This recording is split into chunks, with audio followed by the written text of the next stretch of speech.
ফরিদপুরের চরভদ্রাসন উপজেলার গোপালপুর ও মৈনটঘাট দিয়ে প্রতিদিন হাজারো যাত্রী ঢাকাগামী স্পিডবোট ও লঞ্চে পদ্মা নদী পারাপার হচ্ছেন চরম ঝুঁকি নিয়ে। বিস্তারিত থাকছে সাজ্জাদ হোসেন সাজুর তথ্যচিত্রে। শ্রাবণের উত্তাল ঢেউ, বৈরী আবহাওয়া ও ভারী বৃষ্টির মধ্যে অধিকাংশ স্পিডবোটেই নেই লাইফ জ্যাকেট, আর লঞ্চগুলোতে পর্যাপ্ত বয়স সংকট প্রকট। প্রতিটি স্পিডবোটে গাদাগাদি করে 18-20 জন যাত্রী পার করা হয়। লঞ্চগুলোতেও ধারণ ক্ষমতার অতিরিক্ত যাত্রী তোলা হচ্ছে। অধিকাংশ নৌযান আনফিট হলেও ঘাট কর্তৃপক্ষের তেমন নজরদারি নেই বলে অভিযোগ যাত্রীদের। রোববার ঢাকা থেকে আসা যাত্রী শামীম শেখ জানান, লাইফ জ্যাকেট চাওয়ার পরেও স্পিডবোট চালক কোনো ব্যবস্থা নেয়নি। অপর যাত্রী এহসান কবির বলেন, মাঝপদ্মায় ঢেউয়ের দূরে মনে হচ্ছিল প্রাণী বাঁচব না। শিশুরা কাঁদছিল, মহিলারা ভয়ে চিৎকার করছিল। এ বিষয়ে উপজেলা নির্বাহী কর্মকর্তা মনিরা খাতুন জানান, লাইফ জ্যাকেট পরিয়ে পারাপারের নির্দেশ দেওয়া হয়েছে, এরপরও অবহেলা করলে ব্যবস্থা নেওয়া হবে।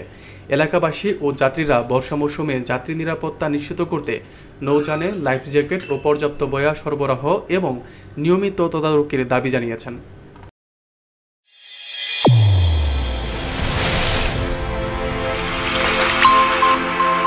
চ্যানেল A1 হৃদয়ের স্পন্দন।